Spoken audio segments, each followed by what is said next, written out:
Alright, we all know Smash Brothers been the #1 arena fighter for a long time, but there's some new brothers down on the block and they trying to take that spot.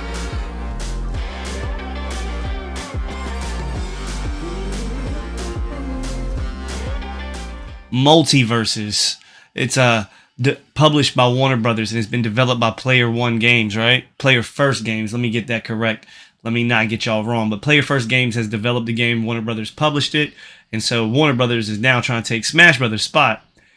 How do I feel and what do I think? I think the game is great. I think the game is hot fire. I think it's a fantastic addition to this world that Smash created. There's not a lot of fighting games like Smash Brothers, and I mean the ones that have set out to try to emulate it. I don't think they've come close. The Nickelodeon All Stars one, and then you have Brawlhalla, and then you got of course like fan made ones that were cool, but nothing mainstream, no AAA game. And this game here, I think, may be its only real competitor.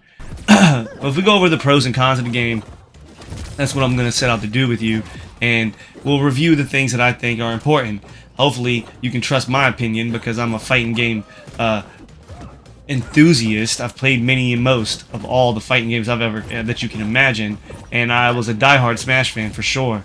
But we'll start with the pros, and the first thing I'd like to say is it's smooth. The game is mechanically very similar to Smash. It has its own elements, but it is a smooth game.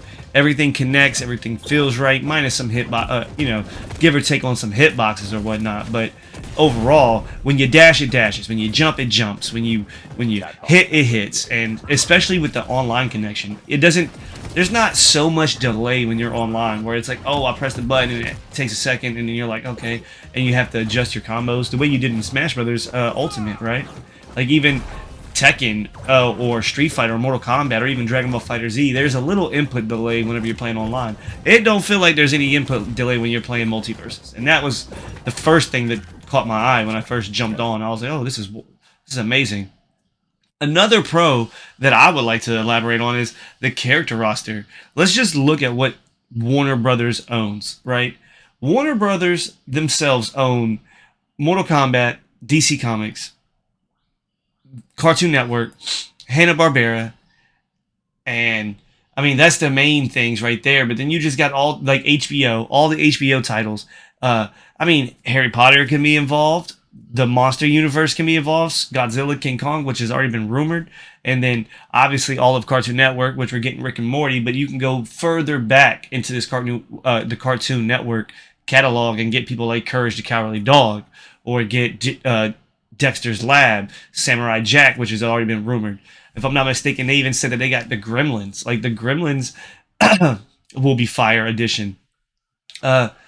We all know that we want to see Scorpion, get over here to Superman or Batman, snatch him up, hit him with the uppercut, whoopsie, and then pull his mask off and blow him with fire. That'd be fire. Didn't even think about that. What would be super dope is if one of the ring outs that you could get if they ever release a Mortal Kombat thing would be the whoopsie from Mortal Kombat. That would be dope. Tell me that wouldn't be fire.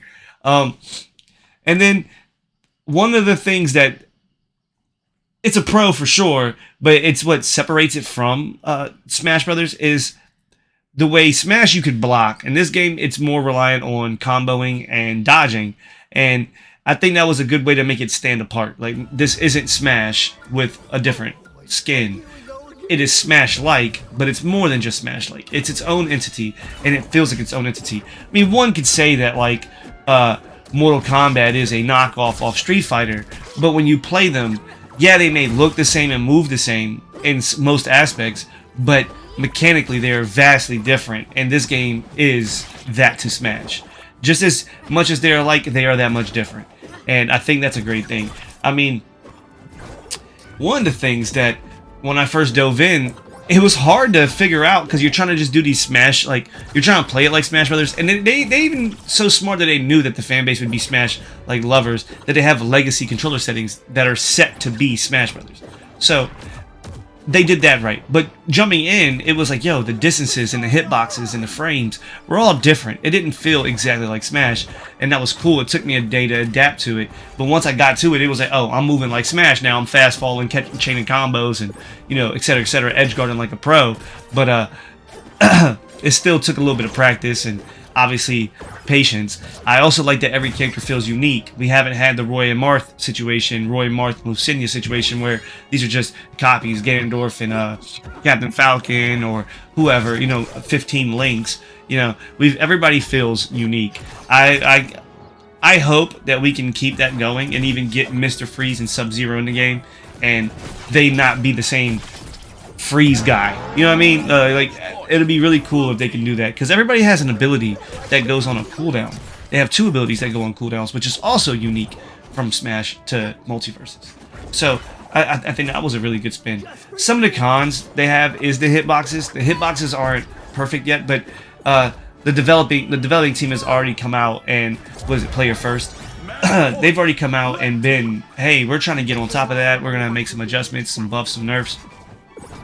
And so, yeah, I think that's a really proactive way to be about it, and I think that's positive. But the con at the current moment is, at the moment of recording this video, is Finn's hitboxes are dreadful, and if you're a player that's fought against a couple of Finns and seen him do shenanigans, you know exactly what I'm talking about. But he's not the only culprit. There's a couple other culprits.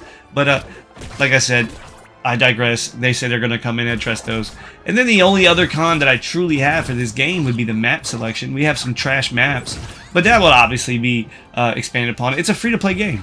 And with free-to-play games, they can just dump things into it as long as the consumers pay for it. Which they have a battle pass, and they also have some cosmetics that you can purchase. And that's obviously going to expand because it's a free-to-play game, and they got to get their feet wet. Hopefully it doesn't become like an overabundance or of things that you gotta buy to get X, Y, and Z. If you can stick to a battle pass formula, I think that's what's best, at least for me, because that's all I really care about. But unlocking the characters takes a little bit of work, which it'd be nice if they could speed that up. I guess that could be like a mixed aspect of the game. I like the fact that you can get it, but it does take a little bit of extra grinding that I wish you didn't have to do to unlock all these characters. And I'm not trying to pay for all the characters if you're going to keep releasing characters.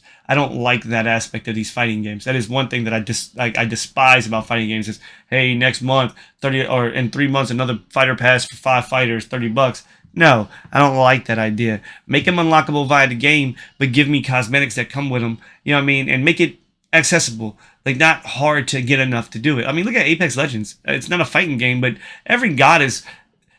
If you played Season 1 and grinded out Season 1, you had enough of the red, whatchamacallit coins to buy all the characters in the game. I mean, I literally just logged in for the first time in like a year and bought the 6 newest characters without even spending any cash. So that's doable, and I think Multiversus could lean that way, and they may even take that aim. My overall score for this game out of 10, I'd say it's a 9. It is a solid 9. It's not a perfect game, but it is a really, really, really good fighting game that we can already see taking the fighting game genre by storm, and a lot of people have been tuning in. That's my personal opinion. I can't wait to see what else happens. I cannot wait to see what other characters come, and I would love to have some more friends to play with on this game, and we can grind, and we can level up, and we can spar, and we can get to that tier, that high tier gameplay. Either way, please don't forget, if you hung around this long, then hit that thumbs up, you know what I'm saying? Give me a like, leave a comment. Don't forget to subscribe. I'll be dropping more content, more reviews, something similar to this. If there's any game out there that you want my opinion on, which obviously you don't know nothing about me yet, but hang out with this channel, stick around for a long time, and welcome to the Lowdown. And that's what I'm here to give you. All right, guys, take it easy.